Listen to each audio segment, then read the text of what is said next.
Being the NBA 2023 off season, it's always a bit of a quiet period where we, have a bit of fun and think of some things we want to talk about at this time of the year. And this year around, we've come up with a little bit of. I think we're going to get a little bit fired up here, and we're obviously making this a little bit competitive too, about ranking our top 25 NBA players against the ESPN top 100 players that they rank at the start of each NBA season for the last few years. For those that aren't aware, obviously ESPN releases a top 100 list of players that they ranked through their panel of experts, obviously, at the start of each season. Comes out probably around September. So we're obviously jumping in early here, and we're going to rank our top 25 players, and we're going to make it competitive in the sense that, however closely we can pick our top 25 players to this ESPN list that comes out in a few months' time, we're going to give ourselves a point each, and ultimately, one of us as a talent evaluation scout will win I don't know what we call this, the NBA talent evaluation cup. Yeah, should we call it that? We'll call it the cup. Yeah. We'll ultimately get a bit of bragging rights there that we got our players closest to the ESPN top 25 ranking that comes out in a few months' time. So I guess look, hopefully that explains it a little bit. Look, at the end of the day, all you need to know here is that you're going to have your top 25 players, Nick. I'll have my top 25 players, and we're going to argue about this. And that's how it's going to go, right? So I'd love to hear who you got at number 25, dude. Yeah, let's get the outlandish comments about drug references and alcoholism going. So, um, what we're doing is we're identifying a player and recognizing where they were on last year's list. So my 25th player was James Harden. So he's taken a bit of a fall, being recognized as number 11. He was a 20 and 10 guy. He was the second best player on essentially, one of the best teams in the East. And he's probably due for a decline. He's still James Harden. I still think he's going to put up some points and assists, but I think he's going to be falling to that level. At 24, massive jump for De'Aaron Fox coming all the way from 54. I'm putting him at 24. So obviously what they did this last season, the continuity, the chemistry of Sabonis, the playoff push, recognized that he's going to have a big jump. Interestingly, didn't make the playoffs, but another young player making a jump, Tyrese Halliburton, had a very efficient short sample, and this is probably a bit of a bet or a gamble on the fact that I think he's due for a borderline all-star season. Indiana looks interesting. They have a clear direction now. I'll be curious to see how his season goes. I have another player jumping from 30 to 22, and that's Pascal Siakam, the Orlando Magic's favorite trade target, according to you. And at 21, moving just 4 spots, is Anthony Edwards. Had a pretty good season. I think started to figure out his role when he was trying to get into the paint and couldn't dunk anymore. He seemed to have figured out that problem a bit and had a really impressive playoff series against the Nuggets, who ended up being the eventual champions. So I think when you compete at that level against them, you deserve some recognition. So that's my 25 to 21. Hey, look, interesting list. It's funny. We actually, got a couple names that are in this bracket here. Look, let me break mine down. Okay, I got at number 25 here, like you said, young talent here for the Indiana Pacers, Tyrese Halliburton. Actually, a huge jump for him. Now he's obviously got he's a lead man now, franchise player, literally, at the Pacers. Jump from 59 to 25. In my opinion here, for the upcoming season. And I think, he really at some point probably should be and could be a top like 15 talent, I think, in the league. I got number 24 here, another young talent. I'm curious if you got him higher on the list here, but I got Jaren Jackson Jr. And he's actually made a jump from the 50s too at 53 into the 24th spot on my list here. At number 23, I've got a bit of a vet here, changing scenery. It's actually, I don't know, it'll be interesting. After 12 months in some Arizona desert here, will Bradley Beal, in my opinion, still be ranked at the top 23rd, 23rd ranked player here? I don't know. I guess you'd probably expect his numbers could be interesting depending on when his teammates get injured. Is that what the pun is right now in Phoenix land?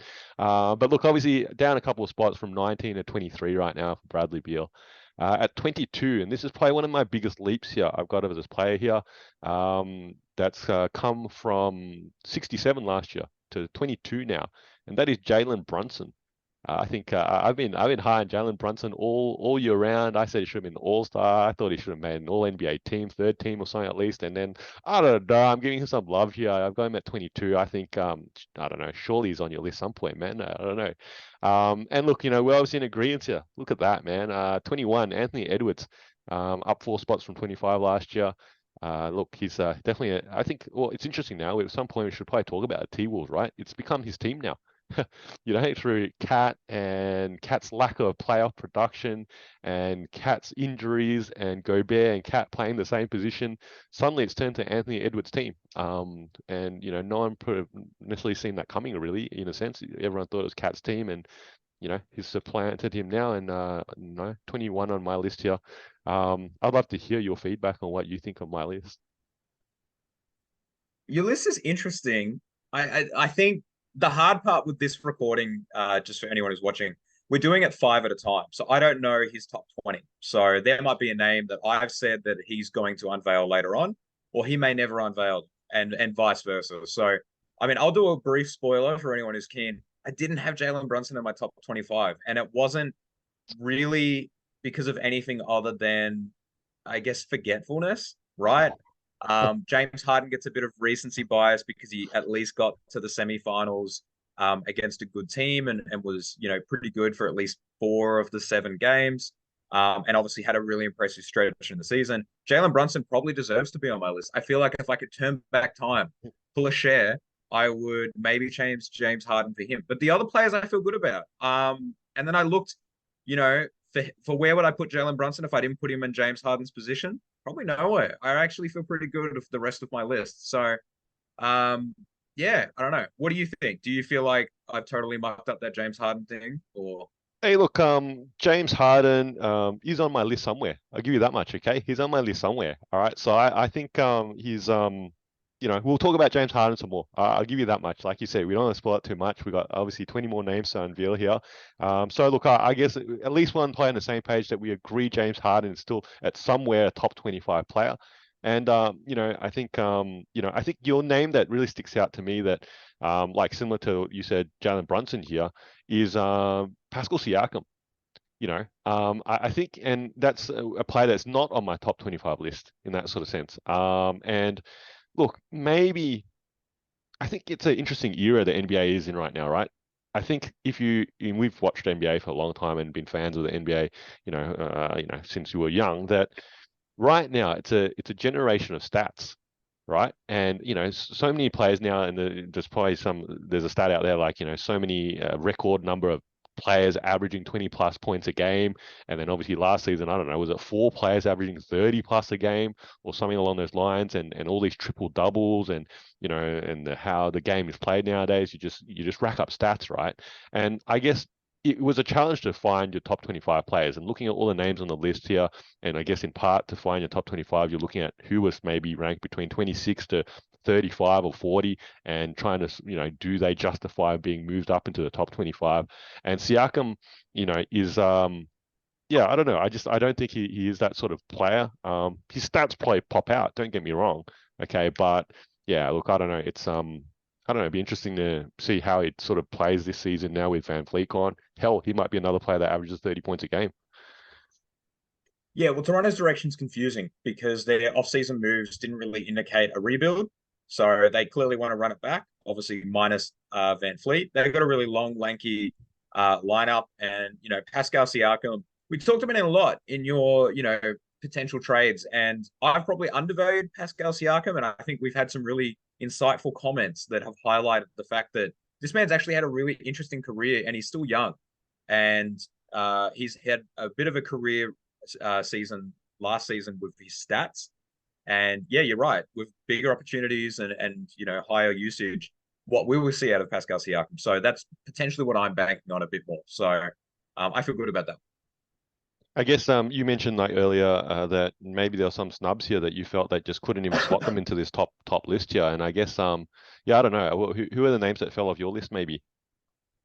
So obviously Jalen Brunson, it's definitely a bit of a victim of maybe this is why TikTok is important for the NBA. I don't know. But Jalen Brunson, he's a grinded out guy and he just, he's really put the Knicks in contention. and really changed their culture. But it hasn't been sexy at all. It's just it's just a grind out, like get your easy twos and hit that. Um, Look, how would I put it? Yeah, the Bulls, Zach LaVine and DeMar DeRozan, both reputable players, both 25-point scorers, clearly could have had a look in. Brandon Ingram slash Zion Williamson, that young talent in New Orleans, would be deserving on this list, but I think we both have reservations about their availability. Um, about being able to play enough games in a season to actually have an impact, so to speak.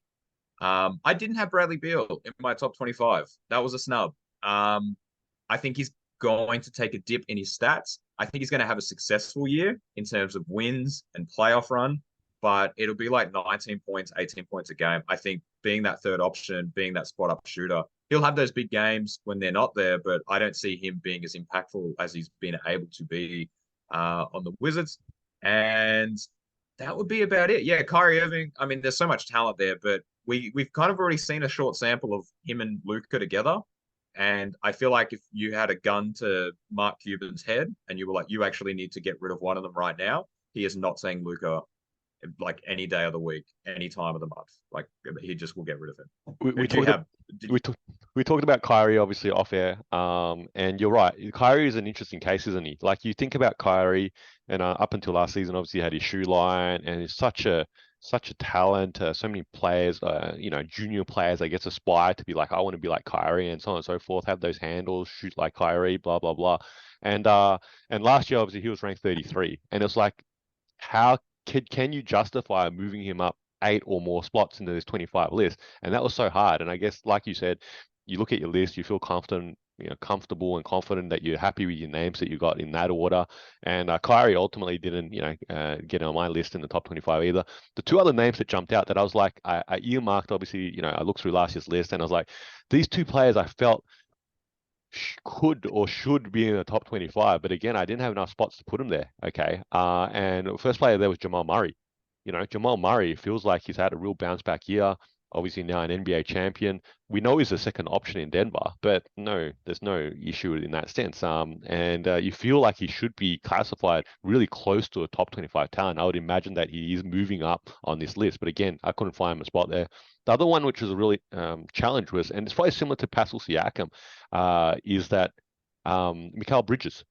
Yeah, after obviously the trade that he went from Phoenix to Brooklyn now, he obviously put up some real alpha numbers there, averaging about 25, 26 points a game. Probably similar, like I said, to Siakam in that sort of sense. And him and Siakam, I couldn't find a spot in my top 25 list, based upon all the other names in front of him. Look, end of the day, I'd be interested to see if you've got to rank him any higher too, or you've got him falling out of your top 25 too. Bridges didn't make the cut, but when you mentioned the fact that he was 49 last year and was having a good season with the Suns and then really propelled into a different tier with the Nets, it's a short sample size, but he did play 4 games against the Sixers and seemed pretty consistent as well. It would not shock me if he did make the top 25 according to ESPN, Mm. right at that 25 mark. Mm. But I would figure between 25 and 30 is probably where Mikal Bridges deserves to sit. This is Two Guys with Spare Time. I'm Faz, this is Nick. You're probably a basketball fan like us, so hopefully you can throw us an assist and giving our video a like and subscribing to our channel. And if you got thoughts, feelings, or even some suggestions, please put them down in the comment section below. And thank you for using your spare time to watch us in our spare time.